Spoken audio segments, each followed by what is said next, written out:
Hi, I'm not dead. I'm Weston. I love talking about the Astros, and I've been inactive for another week and a half, 2 weeks. But I actually have a slight excuse for it. So taking you back to 2 Tuesdays ago, not last Tuesday, but the one before that, right during the MVP voting, or right during the awards announcements.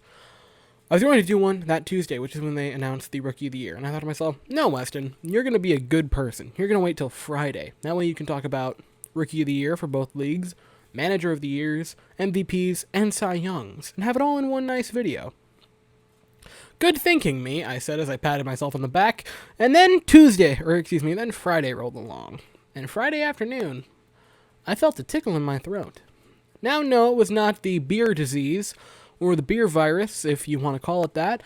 And no, I'm not going to say its actual name, because then YouTube might get mad at me and take my video down. Or send assassins to my house to kill me, who's to say anyway.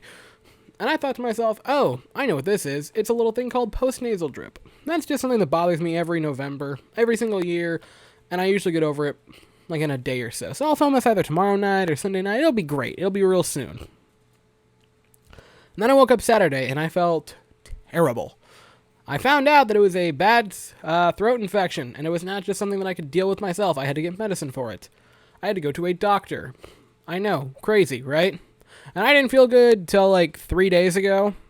And up until today, I did not really feel that I could put out a video where I wasn't coughing, sneezing, or sniffling, or super congested. So I finally felt good enough to where I thought I could put out a video that doesn't have terrible audio quality. So here we are. Time to talk about essentially the past 2 weeks, or since I last made my first video, about what's happened in the MLB. Or in MLB, I guess I should say. Starting with, Jeff Luhnow is suing us for $22 million. Why is this a thing? Now, I think Jeff Luhnow has a pretty good shot at winning this award, or winning this lawsuit. So, if I were the Astros, I would try to settle it as fast as I could. Because A, I think he could win the 22, but also B, we've had nothing but a bad look on us since 2019, this time last year. We gotta get this gone, man. We gotta deal with this immediately. Just try to give him whatever you can, even if it's 15. Give him the money. Tell him to shut up. We need to move on. I'm so done being the laughingstock for the league.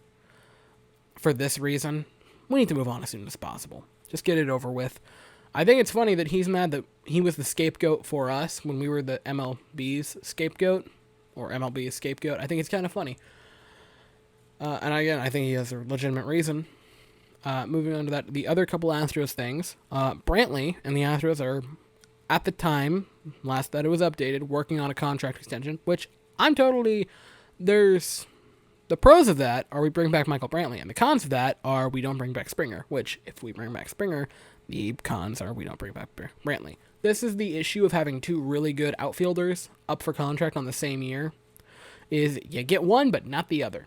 Unless you're the Yankees, in which case you can just throw money at all your problems and not have to deal with any of, actual team issues. Oh, I'm sorry. Did my anger at New York show there? My bad. Again, I have no issue with this. Michael Brantley has been consistent for the past, since he entered the league. He's going to bat like 300. He's going to have an on-base of like 650 or above. He's going to hit a couple home runs. He's going to be good. And he's going to be average to slightly above average in the field. Michael Brantley is a good player, and I don't think that's a stretch to say he's a good player. I'm not going to say he's a great player or a top 10 outfielder, because he isn't. But he's good, and there's no issue. I'm not going to be angry if we bring him back. The other thing is, potentially to replace George Springer, is bringing back, Jackie Bradley Jr., which, if you remember that name, I'll give you a hint. He hit a grand slam in the ALCS in 2018 to break our hearts. Yeah, now you remember. He's that guy. So, I have no issue with this. He's pretty good in the field. He's an okay bat. Again, he's no George Springer, but there's not many George Springers in the league. So, if you're bringing him in to kind of replace him, I get it. An outfield of Brantley, Jackie Bradley Jr., Kyle Tucker, Miles Strasburg are out there, and maybe Aledmus Diaz in a backup role. Or if his knee feels good, Yordan Alvarez, but please, love of God, be careful with the knee. I'm okay with that. It's not ideal, but it would work. This is amazing. This is the next thing I want to talk about. Alex Cora was rehired as the Red Sox manager. I love it. I love it so much. I love that they brought him back. I love that they're saying to Major League Baseball, we don't care. You want to punish us? We don't care. We're bringing him right back. We didn't learn our lesson. Screw you guys. He's back. I love it. I wish the Astros would have done it. Now, I see a lot of people that are excited that Cora was brought back. And yes, you should be happy that he was brought back. But you also can't be a butt-hurt little loser and complain about A.J. Hinch being rehired. Like both or dislike both. Just be consistent with it. I like both. I think they're both fantastic. I think Luna will probably have a job by the time the season starts. Hopefully. And I think it is absolutely hilarious. On to the awards, because these are interesting. Actually, I can't quite, before I do this, I did want to remember this. Kim Ng, NG, I can't figure out how to pronounce her name, was hired as general manager of the Miami Marlins. I wanted to say Florida Marlins, the Miami Marlins. Now, I have actually seen something kind of unique with this, which is I haven't seen anyone say it's a bad hire. I haven't seen even butthurt commenters say it's a bad hire. I think the reason is she just genuinely is pretty good. She has no front office experience as far as managerial or general manager or something like that, but she's been in baseball since the 90s. I believe 1991 was her first job. And I think everyone just kind of saw it and was like, yeah, she has a lot of experience. Why not? Give it a shot. I don't really have an opinion on it. Because we don't know what happened. And I won't be able to form an opinion until I see what she does for a few years. Again, with any general manager position, it's so in football, but it's even more so in baseball with like how scouting works. If like you're not even going to see a player you draft in the minors for a few years, really. So with baseball, you have to give it such a long duration of time before you can really formulate an opinion on a general manager. It's kind of tough. Again, I'm not going to have an opinion on her for 2 or 3 or 4 years now. It depends on what the Marlins do from here on. Now onto the awards like I wanted to. MVPs for the AL and NL are, for the AL, Jose Abreu of the White Sox and Freddie Freeman of the NL. Freddie Freeman won the MVP. I am so excited. I love Freddie Freeman. He's probably my favorite non-Astro player in the league. It's either him, Christian Yelich, or maybe Juan Soto. It's one of them. I love him. I am so excited that Freddie Freeman finally won an MVP. He's been a very good player for a very long time now. He got his MVP. I couldn't be happier. He was second in basically everything. Juan Soto was first, but he only played like 48 games, I believe, so didn't really have as many as Freeman, where he started all 60, or at least played in all 60. I'm ecstatic. I'm so happy Freddie Freeman won an MVP. I love Freddie Freeman. I wish it was more socially acceptable to wear jerseys of other teams, or just of players you like, because I would 100% have a Freddie Freeman jersey. I love the guy. Super nice person. Seems like a great guy. I'm ecstatic that he won the MVP. Jose Abreu, I mean, he deserved it. I'm not as familiar with him as I am Freddie Freeman, as you can clearly tell. But from his stats, he seemingly deserved it. So I think that's a good pick. I'm happy it wasn't DJ LeMahieu. Not because I dislike DJ LeMahieu. I just hate Yankees fans. Wow, that's a lot of shots I'm taking at the Yankees in one video. Anyway, I'm happy he didn't, just because I didn't want to see the Yankees fans be like, ah ha ha ha, yeah, best second baseman in the league. Shut up, Yankees fans. He's probably not even going to be there next year. Anyway, on to the Cy Young Awards. For the AL, it was Shane Bieber. Are you shocked? He led in everything. He led in strikeouts. He led in wins. Led in ERA. Led in ERA plus. Like, he led in everything. He was a unanimous selection. I'm not shocked, even slightly. The other one I'm also sadly not shocked in. Again, I feel like it could have went to DeGrom or Darvish. But the other league for the NL is Trevor Bauer. I hate Trevor Bauer with passion. And again, he had the best statistics. Maybe playing easier teams had a little bit of something to do with that, but he won the MVP. Moving on. Rookie of the Year for the AL was Kyle Lewis. I'm not shocked. He was deserving of it. He had a very good rookie season. I am sad that Javier didn't win Rookie of the Year, but I didn't really expect him to. Kyle Lewis had a far better season. And the NL, a man named Devin Williams won it. And Devin Williams, I was not familiar with him whatsoever. But I looked at his statistics, and I fell in love with the guy. For the season, he had a .33 ERA, so sub half, just sub half a run per 9 innings. That's unbelievable. He had 53 strikeouts to 9 walks, and an ERA plus. I'm sorry, my paper's wanting to close on me.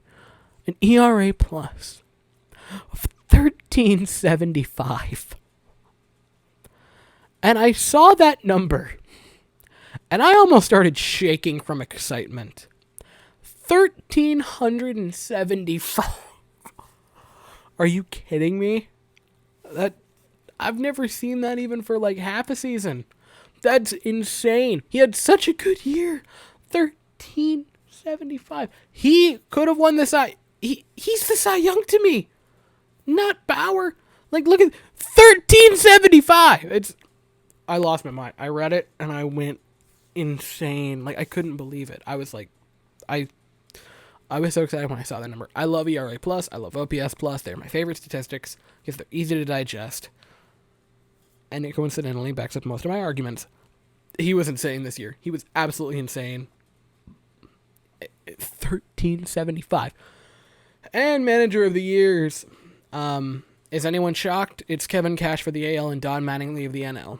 It's Kevin Cash who took a team that was made for a budget that is probably less than the price of any sports jersey in general, and he made them a World Series contender and almost won it. And Don Mattingly, who took a team of random nobodies off the street and made them a playoff team and even made it to the second round of the playoffs. Is anyone shocked? Don Mattingly really deserved this. The fact of how damaged his team was from beer virus was insane. He formed a really, really good team off of literally a bunch of random nobody call-ups, and they did damage. Like, they made a difference. They knocked out the Cubs, who were a pretty good team. I was very happy to see Don Mattingly win it. This was a well-deserved award. Both of them were well-deserved. Kevin Cash also. I know that he had a bad manager. He didn't manage well in the playoffs and like in the World Series or the ALCS. Because that ALCS, I love the Astros. I'm happy we got to see a Game 7. That should have ended in 4 games. I'm sorry. There's no reason. They had so much momentum at that point. There is no reason that should have seen a 7-game series. But during the regular season, which is when the votes are cast, he was far and away the manager of the year. And I still believe it afterwards. And again, I'm going to play devil's advocate slightly, because he had never been that far. This is only his second time in the playoffs. He had never made it past the ALDS. So the fact that he made it to the World Series, I'm going to give him a slight pass. If he makes it to the World Series next year and has the same issues, then I might start to criticize him. And by might, I mean I would. But after just one season, I'm not gonna eat him alive yet. I'm not gonna crucify him yet. I think this is interesting. The Astros had people get votes for every award. George Springer received MVP votes. Framber Valdez received Cy Young votes. If you would have told me before the season, Weston, Framber Valdez is going to get Cy Young votes, I would have started laughing. I would have laughed in your face. And he got votes, and I think he should have got more than he did, if I'm being completely honest with you. He came out of nowhere. Christian Javier got Rookie of the Year votes, and Dusty Baker got Manager of the Year votes. Now, I don't mean this to insult Dusty Baker, but how are you getting MVP? How are you getting Manager of the Year votes? We were sub 500. I thought our biggest issue was managing. It was either managing or the bullpen injuries. Like, again, I think he managed in the playoffs very well, because vice versa to what Kevin Cash did. Dusty Baker's managing, I feel, got us to a 7-game series, which, again, that's not taking a shot at Kevin Cash, but I feel Dusty's maturity and experience in the playoffs got us to that 7th game in the ALCS. But how are you getting Manager of the Year votes? You were 29-31, and we had a pretty good team. Like, again, I granted the players were bad, and that's what kind of doomed the team. Like, not bad, but we had bad seasons for players. But Dusty Baker getting Manager of the Year votes kind of confuses me. Again, I like Dusty Baker. He seems like a cool guy. But I had issues with how he managed this year. Again, maybe I'll have a different opinion on him by the end of next year. And I'm giving him 1 year. I'm giving him this year. This was a super bonkers year. That was absolutely insane. So I'm going to give him a pass this year. But if by the All-Star break next year, he's still managing pretty bad and we're still hovering around 500 and straddling that, then I'm going to have some issues with Dusty Baker. But at the moment, I'm just going to let it ride and see what happens at the start of next year. I am very happy that I finally got to come back and do something because I have missed this. I finally get to feel like I'm back in my element. I miss baseball more than anything else right now, and I've got to talk about something sports related. I might talk about my other two teams that are in sports, which are the New York Jets and New York Rangers, because I got to talk about something. And baseball ain't coming back till like March, which is soul crushing, and that's just spring training. We aren't actually getting real games till like April, which, fun fact, our first game of the year is going to be at 10 p.m. Eastern Standard Time, which is my time zone. Which means my first video of the year is going to be uploaded at like 2 a.m. my time, 1 a.m. Houston time. I already feel tired. Anyway, thank you all so much for watching. I'm, again, so excited to be back doing something. Because I need this, because it is helping keep me sane. So thank you all so very much for watching. I hope you all have an absolutely fantastic day. And as always, go Stros.